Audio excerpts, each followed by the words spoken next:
औज़ुबिल्लाहिमिनश्शैतानिर्रजीम बिस्मिल्लाहिर्रहमानिर्रहीम क़ुल ला अस्अलुकुम अलैहि अजरन इल्लल मवद्दता फ़िल क़ुरबा। आप देख रहे हैं मौलाना ओन नकवी यूट्यूब चैनल, जिसमें आपको जदीद और कदीम हवालों से दीन के हवाले से मालूमात बहम पहुँचाई जाएंगी।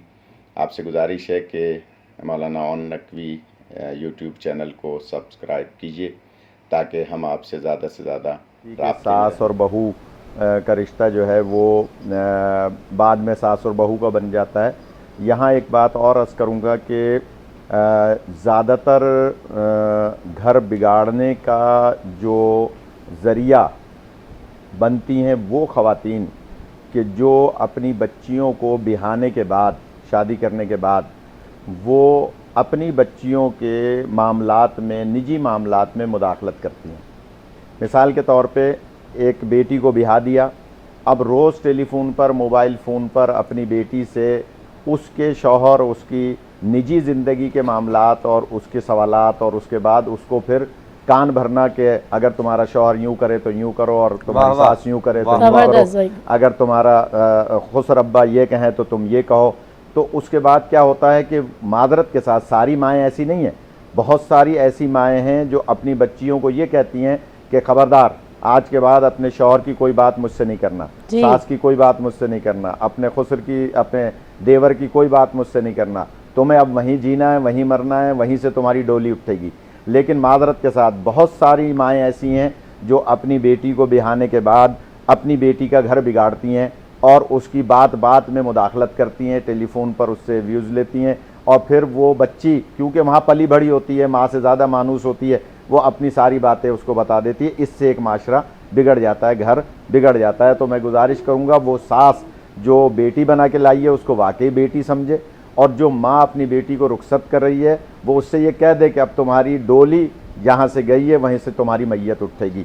खुदा सबको सलामत रखे। जहाँ तक सवाल किया है हमारी बहन ने, हिरा ने, कि शौहर का अगर बीवी हाथ बटा रही है तो ये ऐन इस्लाम है।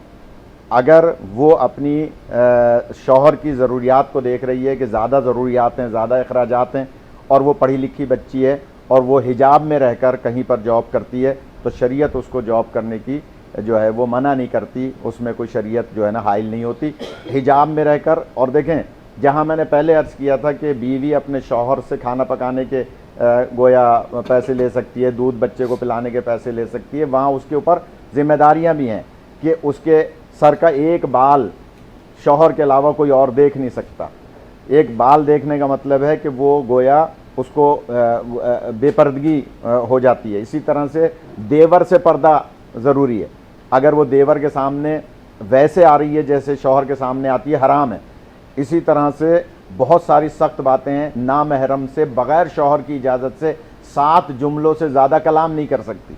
लेकिन अगर शौहर इजाज़त दे रहा है कि आप जॉब करें और आप जो है ना वो हिजाब में रहकर रोज़गार कमाएं, तो कमा सकती हैं। तो जहाँ शरीयत ने औरत के ऊपर ज़िम्मेदारियाँ रखी हैं, वहीं शौहर पर ज़िम्मेदारियाँ रखी हैं, वहीं सास और खुसर पर ज़िम्मेदारियाँ रखी हैं, वहीं माँ और बाप पर ज़िम्मेदारियाँ रखी हैं। जब हम सब अपनी अपनी ज़िम्मेदारियों को समझ लें और अमली ज़िंदगी में उस पर अमल करें तो माशरा एक गुलदस्ता बन सकता है।